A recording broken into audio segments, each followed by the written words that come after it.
السلام علیکم، کیسے ہیں آپ لوگ؟ آئی ہوپ کہ سب ٹھیک ٹھاک ہوں گے۔ میں آپ کو آج بتانا چاہوں گا کہ ہم قربانی کی طرف جا رہے ہیں۔ جس طرح سے ہم نے لاسٹ ٹائم کرونا کے باوجود جو ہے عید بھی منائی، بڑی سادگی سے منائی، انفیکٹ اسی طرح سے بڑی سادگی کے ساتھ اور بڑے پروٹوکول کے ساتھ، یعنی ایس او پیز کے ساتھ ہم نے جو ہے اس بار قربانی کرنی ہے، ٹھیک ہے۔ although کہ ہمارا جو قربانی کے ساتھ ساتھ ہمارا حج بھی ہوتا ہے وہ اس سال موقوف ہو گیا ہے، وجہ ہے ہماری کرونا وائرس، اور لیٹس سی کہ یہ کب ختم ہوتا ہے، ہم سب دعا گو ہیں۔ قربانی بیسکلی حضرت ابراہیم علیہ السلام سے شروع ہوئی، یعنی کہ یہ جو روایات ہے اسلامک یا ہسٹوریکل جو بھی ہے سنت ہے، یہ کس طرح سے شروع ہوئی۔ حضرت ابراہیم علیہ السلام کے بارے میں بتانا چاہوں گا کہ حضرت ابراہیم علیہ السلام ہمارے ایک خاص نبیوں میں سے نبی موجود ہیں، اور نوجوانی کی ہی عمر سے ان کے اندر ایک طلب پیدا ہو گئی کہ میں اپنے خدا کو ڈھونڈوں، جو سچا میرا اللہ ہے وہ کہاں ہے، کس جگہ موجود ہے۔ تو وہ اس کے بڑے متلاشی تھے، یعنی کہ اس کو ڈھونڈ رہے تھے، ان کو اللہ تعالیٰ کو ڈھونڈ رہے تھے۔ انہوں نے چاند کو دیکھا، چاند کیونکہ زمین کے ٹاپ پر ہوتا ہے، ٹھیک ہے، چمکتا ہوا ہوتا ہے، رات کے اندھیرے میں روشن ہوتا ہے، تو انہوں نے یہ سمجھا کہ شاید یہی میرے خدا ہیں، اور پوری رات ان کی پرستش کی، انہوں نے پوجا کی۔ لیکن جیسے صبح ہوئی چاند چھپ گیا، انہوں نے کہا نہیں، یہ میرا خدا نہیں ہو سکتا، اتنے شارٹ ٹرمز کے لیے میرا خدا نہیں ہو سکتا۔ اس کے بعد پھر جب دن کو سورج نکلا، صبح سویرے مطلب ڈان کا ٹائم ہوا اور سورج نکلا، تو سورج کو انہوں نے سمجھا کہ یہ اس سے زیادہ روشن ہے اور زیادہ آب و تاب کے ساتھ چمک رہا ہے، تو یہ ہو سکتا ہے میرا خدا۔ اگین پورا دن انہوں نے اس چیز کو فالو کیا، یعنی کہ اسی روٹین میں انہوں نے پرستش کی، ورشپ کی، لیکن کیا ہوا ایٹ دی اینڈ کہ وہ بھی شام کے ٹائم پر ڈوب گیا، سن سیٹ ہو گیا، تو انہوں نے کہا نہیں، یہ بھی میرا خدا نہیں ہو سکتا۔ تو اللہ تعالیٰ نے ان کے دل میں ڈال دی کہ خدا اصل میں کون ہے، کہاں ہے، کائنات کا مالک کون ہے۔ اور اس وقت جو ہے ان کے والد صاحب جن کا نام اظہر تھا، وہ خود بھی بتوں کی پوجا کرتے تھے، کیونکہ اس وقت ایک کنونشن، ایک ٹریڈیشن چل رہا تھا بتوں کی، بت پرستی بہت عام تھی وہاں پر۔ سو بت پرستی ہر بندہ جو تھا اس چیز کے اندر مصروف نظر آتا تھا کہ وہ کوئی نہ کوئی کسی نہ کسی ٹائپ کا خدا بنا بیٹھا تھا اپنے ہاتھوں سے۔ حضرت ابراہیم علیہ السلام نے پوچھا کہ بھائی یہ کون ہے، تم کیوں ان کو بنا کے پوچھ رہے ہو جب کہ تم نے اپنے ہاتھوں سے بنایا، لیکن ان کی بات کسی نے نہیں سمجھی۔ ایک دن جب سارے لوگ میلے پہ چلے گئے تو اس رات موقع ملا حضرت ابراہیم علیہ السلام کو، انہوں نے سارے بتوں کو صفایا کر دیا، اس کو توڑ دیا، اور ایک آخری ایک بت جو سب سے بڑا تھا سائز میں، اس کے کندھوں پہ کلہاڑا رکھ دیا، مطلب یہ شو کرنے کے لیے کہ اسی نے سب کا کام تمام کیا ہے۔ فائنل جب لوگ لوٹ کر واپس آئے تو انہوں نے دیکھا تو وہ آگ بگولا ہو گئے کہ یہ کیا ہو گیا، اور یہ کس نے کیا ہوگا، یہ ایک شخص جو پیچھے رہ گیا تھا حضرت ابراہیم علیہ السلام، اسی نے کیا ہوگا، کیونکہ وہ ہمارے بتوں کے خلاف تھا، ہمیشہ ان کے خلاف باتیں کرتا تھا، وہ نہیں مانتا تھا ان کو، تو چلو اس کی طرح۔ اور وہاں سے حضرت ابراہیم علیہ السلام کو جب پکڑنے گئے تو انہوں نے کہا کہ آپ اسی بت سے پوچھ لیں جس کے کلاڑا پڑا ہوا ہے، اسی نے توڑا ہوگا۔ تو انہوں نے کہا، لوگوں نے کہا کہ وہ کیسے کر سکتا ہے، وہ تو ہل جل نہیں سکتا۔ تو حضرت ابراہیم علیہ السلام کیا تم پھر ایسے بت کو کیوں مانتے ہو جو خود بھی ہل نہیں سکتا، تم کیا ان سے مانگ رہے ہو، کیا ڈیمانڈ کرتے ہو ان سے۔ سو فائنلی کیا ہوا کہ لیکن لوگوں کو بات نہیں سمجھ میں آئی، کیونکہ لوگ جو تھے جب اللہ تعالیٰ ہدایت دیتا ہے تو ان کو سمجھ میں آتی ہے بات، وہ اس چیز سے بالکل عاری تھے۔ خیر ہوا یہ کہ نمرود جو اس وقت کا بادشاہ تھا، بادشاہ وقت، اس کے پاس پیش کیا کہ حاضر ہوئے حضرت ابراہیم علیہ السلام، اور وجہ پوچھنے کے بعد یہ چیز ان کے لیے بھی مطلب نمرود کے لیے بھی ناقابل برداشت تھی کہ اس نے کیسے ان کے خداؤں کو، حالانکہ وہ خود ایک خدا ہونے کا دعویٰ کر رہا تھا، تو اس نے کہا کہ یہ حضرت ابراہیم علیہ السلام جو اللہ کا پیغام لے کر آئے ہیں میں اس کو نہیں مانتا۔ اور فائنلی کیا ہوا، ایک بہت بڑی آگ بنائی گئی، شیطان اس وقت انسان کے روپ میں آیا اور اس نے کہا کہ تم ان کو پھینکو گے کیسے، اتنی بڑی آگ تو تم نے بنا دی، اس سے قریب بھی تم نہیں جا سکتے کیونکہ اس کے شعلے اتنے دور دور تک آ رہے ہیں۔ تو انہوں نے سجیسٹ کیا، شیطان صاحب نے سجیشن دی کہ آپ جو ہیں بڑا سا جھولا بنائیں، اور جھولے پہ جب وہ پیچھے جائیں تو ان کو وہاں سے پش کریں، وہ دور جا کے دور سے ہوتے ہوئے وہ جمپ کرتے ہوئے آگ کے بیچ میں گریں گے۔ تو سب کو ان کا سجیشن پسند آیا، اور فائنلی یہی ہوا کہ ایک جھولا بنایا گیا، جھولا ڈیوائس کر دیا گیا، اور اس کے بعد اس میں بٹھا دیا گیا، اور جب جھولا اینڈ تھا کہ حضرت ابراہیم علیہ السلام کو دھکا دیا جائے گا تو اس میں فرشتے آئے، فرشتوں نے کہا کہ حضرت ابراہیم علیہ السلام آپ کہیں تو ہم آپ کو یہاں سے نکال دیں حفاظت کے ساتھ، بغیر کہ کسی مشکل میں پیش کیا۔ تو حضرت ابراہیم علیہ السلام نے پوچھا کہ کیا آپ اللہ کی طرف سے آئیں، انہوں نے کہا نہیں، تو آپ واپس لوٹ گئے۔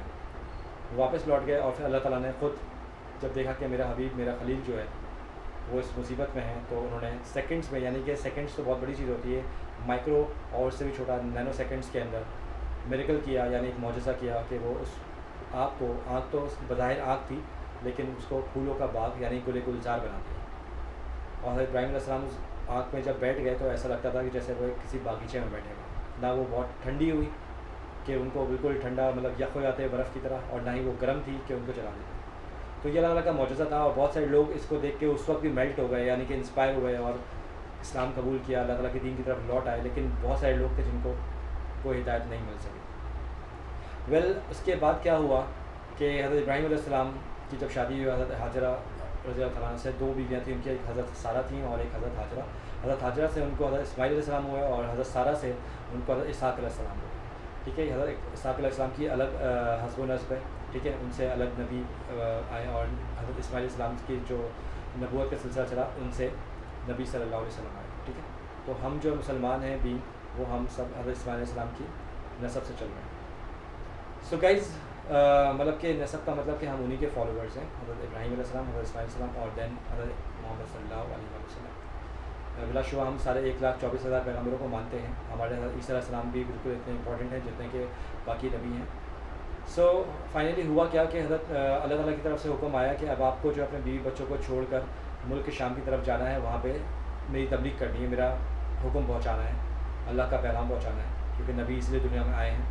تو ہوا یہ کہ وہ ان کو بیچ صحرا میں،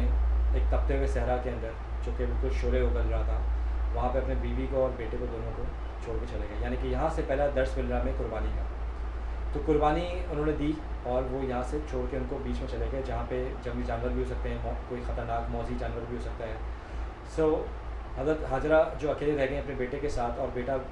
رو رہا تھا گرمی کی وجہ سے بھی اور پیاس کی وجہ سے، تو ان بیٹے کو وہ چھوڑ کر دوڑ پڑی زمین دوسری طرف کہ کہیں سے کوئی نخلستان نظر آئے، ان کو پانی مل جائے۔ تو وہ دوڑ کے واپس آ جاتی تھی یہ دیکھنے کے لیے کہ کہیں میرے بیٹے کو کوئی جانور کھا تو نہیں گیا۔ وہ دیکھتی نہیں کہ سیف ہے، تو سیف اینڈ ساؤنڈ دیکھ کر اس کو وہ واپس لوٹ جاتی تھی۔ اس طرح سے انہوں نے 7 چکر لگائے، 7 راؤنڈس لگائے انہوں نے۔ ٹھیک ہے، سو اللہ تعالیٰ کو یہ ادا جو ہے بہت پسند آئی کہ انہوں نے رہتی دنیا کے لیے تا قیامت تمام مسلمانوں کے لیے یہ چیز ایک طریقے سے سنت اور یعنی کہ فرض کر دی کہ جب بھی آپ حج پہ جائیں گے تو آپ نے صفا و مروہ کا 7 چکر لگانا ہے۔ اس کے علاوہ کیا ہوا سیکنڈلی کہ جب حضرت حاجرہ جب آئیں اور جب دیکھا انہوں نے 7ویں چکر میں واپس جب آتی ہیں وہ، تو اس کے بعد دیکھیں کہ وہاں پہ پانی کا چشمہ جاری ہو چکا ہے، جو کہ حضرت اسماعیل علیہ السلام کے ایڑیوں کے رگڑ سے جاری ہوا تھا، اور یہ بھی اللہ تعالیٰ کا ایک معجزہ تھا۔ اور پھر کیا ہوا کہ ہم نے دیکھا کہ وہ پانی اتنا تیزی سے روانہ ہوا، یعنی اس کی روانی جو تھی اتنی تیز تھی اس کا فلو، تو کہ حضرت کیونکہ بہت پیاسی تھیں وہ، حضرت حاجرہ بھی خود بھی اور ان کے بیٹے بھی، تو انہوں نے فوراً پانی پینا شروع کر دیا۔ وہ کھڑے کھڑے پانی پینا شروع کر دیا انہوں نے، کیونکہ ہم لوگ جانتے ہیں کہ مسلمانوں کو یہ کہا گیا ہے کہ سنت ہے کہ آپ بیٹھ کے پانی پئیں، لیکن حضرت حاجرہ جو تھیں وہ کھڑے ہو کے پانی پیتے۔ پھر ہمیں یہ بھی بتایا گیا کہ آپ بسم اللہ پڑھ کے پئیں، حضرت حاجرہ جو ہے انہوں نے بسم اللہ نہیں پڑھی۔ تو اب اس دنیا کے اندر جب بھی ہم آب زمزم پیتے ہیں تو ہم بسم اللہ کے بغیر پی سکتے ہیں اور کھڑے ہو کے پی سکتے ہیں، اس میں کوئی مذائقہ نہیں ہے، کوئی پرابلم نہیں ہے۔ اور الٹیمیٹلی کیا ہوا اس کے بعد کہ نیکسٹ تھنگ کہ انہوں نے جب پانی دیکھا بہت تیزی سے روانی میں بہہ رہا ہے، تو انہوں نے اس کو کہا کہ اسٹاپ، رک جاؤ، یعنی کہ اس کو عربک میں کہتے ہیں زمزم۔ تو آپ کو میں بتانا چاہوں گا کہ یہ جو پانی تھا یہ اتنا زیادہ بابرکت تھا کہ اس پانی کی وجہ سے وہاں پہ آبادی شروع ہوئی۔ وہ آبادی بنتے بنتے بنتے حجاز بنی، اور حجاز کے اندر ہی آپ کا مکہ بھی ہے اور مدینہ بھی ہے، یعنی یہ سعودی عرب جو پورا آباد ہوا ہے یہ اس کرامت کی وجہ سے ہوا ہے، جو حضرت اسماعیل السلام کی پانی کی وجہ سے، مہروں کے رگڑنے سے پانی نکلا وہاں سے، اور آج ہم دیکھتے ہیں کہ کتنی زیادہ آبادی ہو چکی ہے، کتنا عالیشان بن چکا ہے سعودی عرب، اور مکہ اور مدینہ کی تقدس کی جگہ ہے، ہم مانتے ہیں اس کو۔ تو یہ نمبر 1 تھی جو ایک خاتون کو اللہ تعالیٰ نے ایک یہ درجہ دیا کہ ان کی سنت جو ہے پوری دنیا کے اندر عام کر دی، کہ ہم دیکھتے ہیں کہ آج دنیا میں ہم عورتوں کے ساتھ کیا سلوک کرتے ہیں۔ ایون کہ حضرت نبی صلی اللہ علیہ وسلم جو کہ بہت بعد میں آئے حضرت ابراہیم کے، تو ان کے اس وقت جو دور جاہلیت تھا اس میں کیا ہوتا تھا کہ فیمیل انفینٹیسائڈ ہوتا تھا، یعنی کہ بچیوں کا پیدا ہوتے کے ساتھ ہی ان کو قتل کر دیا تھا، ان کو بہت برا سمجھا جاتا تھا، ایک بے عزتی کی وجہ سمجھی جاتی تھی۔ تو نبی صلی اللہ علیہ وسلم نے آ کے یہ چیز ختم کروائی کہ بیٹیوں کا قتل نہ کریں آپ، ایک عورت کو عزت دلوائی، چیٹل جس کو سمجھا یعنی پراپرٹی سمجھ جاتی تھی عورت کو، کہ جب اس کو چاہا اس کو بیچ دیا، اس کی کوئی عزت نہیں تھی، بیواؤں کی کوئی عزت نہیں تھی۔ نبی صلی اللہ علیہ وسلم نے یہ بھی عزت دی ایک عورت کو کہ جو اس سے عمر میں بڑی تھی، ان سے عمر میں بڑی تھی اور ساتھ ساتھ بیوہ بھی تھیں، تو ان سے شادی کی۔ سب سے پہلا انہوں نے جو اس روایت کو توڑا، اپنے پیروں کے نیچے کچل ڈالا، کہ دنیا میں جو ہوتا آ رہا تھا اس کو ختم کیا، اس روایت کو، ایک خاتون سے شادی کی جو کہ ان سے عمر میں بڑی تھی 15 سال اور بیوہ بھی تھی. یہ دنیا کے لیے چوکنے کی بات ہے. یہ دنیا ورلڈ واز ان شاک کہ یہ کیا ہو گیا. ایک نبی نے یہ کام کیا اور وہ بھی جب ان کی عمر 25 سال تھی, اور سب سے زیادہ حضرت ختیجہ نے ہی ان کا ساتھ دیا. سو حضرت ابراہیم علیہ السلام پہ واپس آتے ہیں کہ یہ فلیش بیک جو ہے ہمارا حضرت ابراہیم پہ چل رہا ہے اس وقت. تو حضرت ابراہیم علیہ السلام کو سیکنڈلی کیا ہوا کہ پہلی دفعہ ان کو یہ کہا گیا کہ آپ قربانی دیں اپنے بیوی کی اور بیٹے کی, تو وہ انہوں نے اس میں پورے اترے. اور سیکنڈلی کیا ہوا کہ حضرت ابراہیم علیہ السلام کو خواب آتا ہے کہ ان کے بیٹے کو قربان کرنا, کیونکہ اس زمانے میں کیا ہوتا تھا کہ جو بھی دیوتا ہوتے تھے ان کو ان کے آگے قربان کیا جاتا تھا. تو یہ اس طرح کی چیز نہیں ہے, آپ اس سے کمپیئر مت کیجیے گا. لیکن میں ایک بات کر رہا ہوں کہ ہم نے کافی اسٹوریز پڑھی ہوئی ہیں, کافی زیادہ پرانی ہسٹریز پڑھی ہوئی ہیں کہ دیوتاؤں کے آگے بہت سارے لوگوں کی قربانی دی جاتی ہے. تو حضرت ابراہیم علیہ السلام کا ایک ٹیسٹ تھا یہ. اللہ تعالیٰ نے کبھی کسی انسان سے خون کے طور پر کوئی قربانی نہیں لی اپنے لیے. اللہ تعالیٰ نے صرف اس دنیا میں انسان کو پیدا کیا اپنی عبادت کے لیے, نہ کہ خون بہائے. اللہ تعالیٰ کہتا ہے کہ خون بہاؤ میرے لیے, ایسا نہیں. سو فائنلی کیا ہوا کہ حضرت ابراہیم علیہ السلام نے کہا بالکل میں اس کو پورا اتروں گا. اللہ تعالیٰ کا اگر یہ امتحان ہے یا آزمائش ہے میرے لیے یا جو بھی ہے, اللہ تعالیٰ نے جو حکم دیا میں اس کو پورا اتروں گا. سو ہوا یہی کہ انہوں نے حضرت اسماعیل علیہ السلام سے ذکر کیا, اور حضرت اسماعیل علیہ السلام بھی فرمان بردار تھے بڑے اور ہونہار تھے. انہوں نے فوراً ہاں کی. انہوں نے کہا بالکل اللہ تعالیٰ کا حکم ہے تو میں اسے کیسے ٹال سکتا ہوں, اور آپ کا بھی حکم ہے یہ, تو میں اس کو ٹالنے کی تو بات ہی نہیں بنتی. اور انہوں نے ان کے ساتھ چل پڑے. آج ہم دیکھتے ہیں کہ جمرات ایک مقام ہے, اس مقام پر 3 مینار بنے ہوئے ہیں, اور وہاں پہ جب بھی کوئی حاجی جاتا ہے تو بے تحاشا ایک تڑپ کے ساتھ وہاں کنکریاں مارتا ہے. اس کنکریاں مارتے ہوئے وہ خود بھی مارا جاتا ہے. اکثر جو ہمارے حاجی ہیں وہ کچلے آتے ہیں, کیونکہ پتھر جب اٹھاتے ہیں تو پیچھے سے ایک ریلا آ رہا ہوتا ہے حاجیوں کا, تو وہ اس میں گر جاتے ہیں. گرنے کی وجہ سے وہ شہید ہو جاتے ہیں. تو کافی سارے اس طرح حاجی ہمارے جو ہیں وہ شہید ہو چکے ہیں, ہمارے رہ چکے ہیں. تو میں آپ سے یہی عرض کرنا چاہوں گا کہ یہ جو جمرات ہے یہ کیا ہے, یہ کیسے بنا. حضرت اسماعیل علیہ السلام کو جب حضرت ابراہیم علیہ السلام لے کے جا رہے تھے قربانی کی طرف, قربان گاہ کی طرف, تو اس وقت شیطان بیچ میں آتا ہے انسان کے روپ میں, اور وہ بہکاتا ہے حضرت اسماعیل علیہ السلام کو کہ آپ کے والد صاحب آپ کو جو ہیں قربان کرنے جا رہے ہیں, آپ کے گلے پہ چھری پھیریں گے. تو اس وقت حضرت ابراہیم علیہ السلام کیونکہ نبی تھے, ان کے پاس یہ پاورس تھی, وہ دیکھ سکتے تھے کہ کون شیطان ہے, کون فرشتہ ہے, کون حضرت جبرائیل علیہ السلام ہے. تو اس طرح سے انہوں نے ان کو کنکر, مطلب شیطان کو کنکر مارے, پتھر اٹھائے اور وہاں سے ان کو مارے تاکہ وہ بھاگ جائے. تو یہ سنت بھی بن گئی ہماری کہ جب بھی کوئی حاجی جائے گا تو وہ جمرات کے مقام پر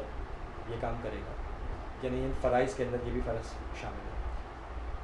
تو یہ آپ دیکھ لیں کہ اس طرح سے حضرت ابراہیم علیہ السلام نے مطلب کہ جو ٹائٹل لیا وہ کیوں ٹائٹل لیا, کیسے لیا, کہ اللہ تعالیٰ سے ایک بے تحاشا ان کو محبت تھی, اور انہوں نے اپنے مال و دولت تھا یا نہیں تھا ان کے پاس, لیکن انہوں نے بیوی بچوں کو سب کو قربان کیا اللہ تعالیٰ کو. کیا ہم آج قربانی سے یہی سبق سیکھتے ہیں کہ ایک بکرا خرید کے لے آئے, گائے خرید کے لے آئے اور تماشا لگا دیا گلی کے اندر اپنے گھر کے باہر, سب کو بتا دیا, اور اس کے بعد قربانی کی, اس کے جتنے حصے بنتے تھے وہ سارے حصے اپنے گھر کے اندر ایک دو اپنے نیئرز اینڈ ڈیئرس کو پہنچا دیے. کہاں گئے غربا, کہاں گئے, کہاں غریب, کہاں مساکین, کہاں بیوہ, کہاں مائنورٹیز, یہ سب کے حقوق کہاں گئے. قربانی تو ہمیں صرف یہ نہیں سکھاتا بلکہ یہ بھی سکھاتا ہے کہ آپ کو برداشت کرنا ہے, آپ کو صبر کرنا ہے. تو ہر چیز کی ہمیں قربانی دینی پڑے گی, یہی سب قربانی نہیں ہے. ایک عورت کو اس کا مقام جو ہے, عزت ہے, وہ بھی دینا ہے آپ کو, کیونکہ میں آپ کو حضرت حاجرہ کا واقعہ بتا چکا ہوں کہ حضرت حاجرہ کے اس واقعے سے ہم دیکھتے ہیں کہ ایک عورت, ایک خاتون کی ادا جو اللہ تعالیٰ کو اتنی پسند آئی کہ انہوں نے رہتی دنیا تک کے لیے یہ کر دیا. تو وہ حضرت ابراہیم علیہ السلام نہیں بلکہ ان کی بیوی کی تھی. سو گائز, میں اس ویڈیو سے آپ کو بس ایک میسیج دینا چاہتا ہوں کہ ہم سب کو آج کے دور میں اپنے آپ کو ریوائیو کرنا پڑے گا. سمجھنا ہوگا کہ ہم مسلمان ہیں, اور مسلمان کا کیا فرض ہے, کیا زندگی کیسے گزارنے, کیا ڈھنگ ہے, کیا اسٹائل ہونا چاہیے, وہ ہم بالکل بھی فالو نہیں کر رہے. ہم اپنے بالکل جو ٹریک تھا ہمارا اس سے ہم ہٹ چکے ہیں, ہم بھول چکے ہیں کہ ہمیں ایکچوئل ہماری جو لائف ہے وہ کس لیے ہے. ہم عبادت کے لیے اللہ تعالیٰ نے ہمیں بنایا تھا, ہم کس چیز کی طرف چلے گئے. تو ہمیں ہر چیز میں اللہ تعالیٰ قربانی مانگتا ہے, صبر مانگتا ہے. ہر خواہشات کو ہم پورا نہیں کر سکتے, لیکن ہم ہر خواہش کو پورا کرنے کے لیے اگلے انسان کا جو ہے خاتمہ کر دیتے ہیں, اس کی خواہشات پر پیر رکھ کر آگے بڑھ جاتے ہیں. تو ہمیں یہ سمجھنا ہوگا کہ قربانی کس کا نام ہے, صرف ایک جانور کو ذبح کرنے کا نام نہیں ہے. شکریہ, تھینک یو ویری مچ. اللہ حافظ.